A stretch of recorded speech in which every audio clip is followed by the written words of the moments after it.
Boa tarde, pessoal. Boa tarde, galera. Eu sou Diogo Meira. Eu sou Gabriel Salomão. Nós fazemos parte do grupo de estudo Direito e Sexualidade. E hoje no canal, Transmitindo Direito, vamos discutir as questões sobre desigualdade salarial e social no mercado de trabalho no contexto do Brasil. E primeiramente, para dar início a esse contexto, a essa temática, nós devemos falar da nossa Constituição Federal de 1988, que foi denominada Constituição Cidadã.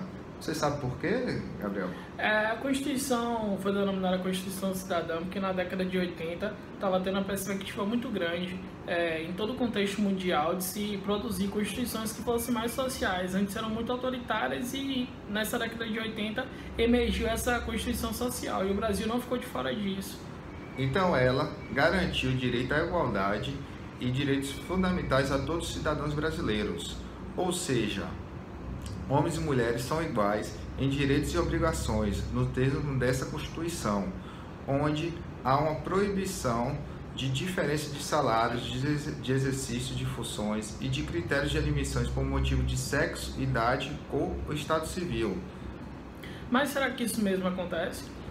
Essa é uma pergunta que a gente vai responder. De acordo com dados do PNAD, há uma grande diferença salarial entre mulheres e homens. Essa pesquisa foi do ano de 2015 e demonstra que mulheres recebem em média 70% do salário dos homens, o que dá em dinheiro uma diferença média de R$ 490. Nossa, a diferença de 30%, né? É uma diferença gritante. O pior é que isso ocorre mesmo em mesmos cargos e mesma empresa, por uma questão de difícil institucionalização de cargos e cargos dentro da empresa, fazendo uma facilitação para que essa diferença salarial ocorra. Então a gente poderia citar alguns tópicos porque isso ocorre. Como o colega falou, a questão envolvendo as empresas pela sua infraestrutura, pelo seu plano de carreiras, pela sua beneficência, tanto pelo gênero feminino como masculino, pela nossa questão histórica patriarcal que nossa sociedade vive e vem mudando isso aos poucos, que a mulher ela está saindo da função dita reprodutora para ir para uma função que o homem foi tido como de produção. Então por muito tempo houve essa separação entre os gêneros, mas isso a gente está vendo mudar aos poucos. Como ele falou, isso vem mudando aos poucos, pois ainda hoje o caráter reprodutor da mulher ainda é muito questionado na questão da contratação.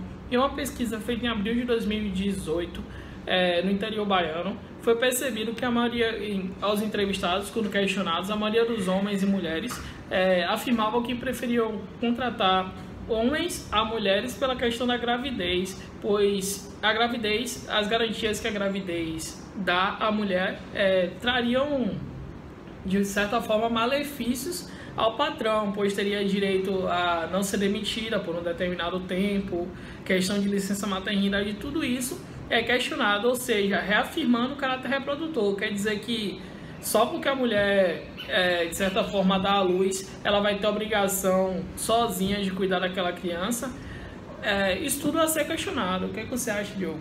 Então, como o colega disse, na nossa sociedade ainda há um pensamento machista em que a maternidade vai impedir que essa mulher produza como um homem.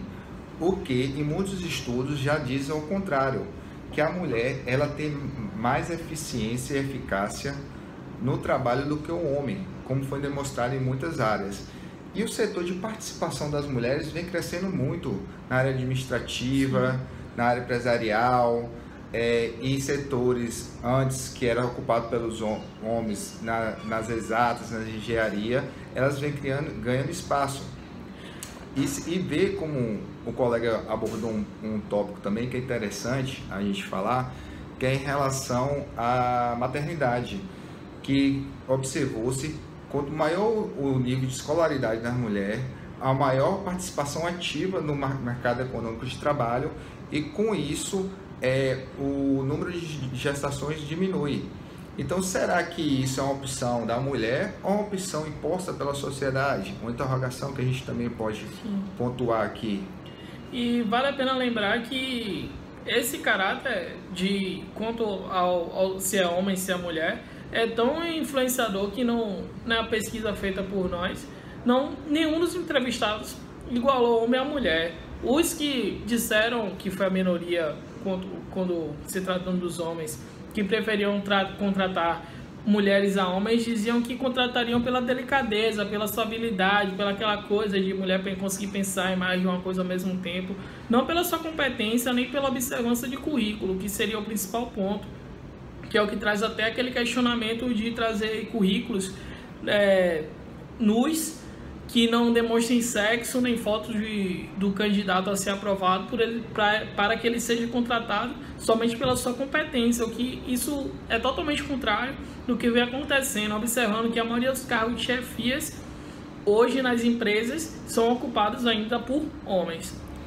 E isso vem mudando, como a gente disse, principalmente em relação que as mulheres, elas ainda são as grandes responsáveis pelo trabalho doméstico, que muitos hoje em dia ainda não dão valor, não consideram trabalho.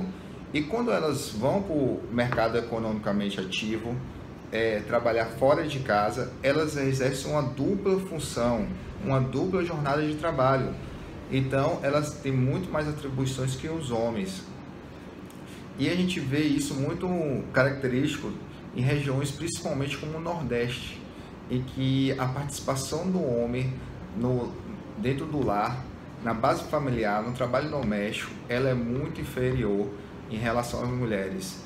E se você for comparar por região, há um abismo, principalmente entre a região sul do Brasil e o Nordeste, em que a participação das mulheres no âmbito familiar é muito grande em comparação aos homens, muito maior. E por que isso ocorre? Será que as mulheres são mais capazes do que homens de produzir atividades domésticas? Será que é realmente necessário ter tantas mulheres com dupla carga e tantos homens com muitas vezes carga única?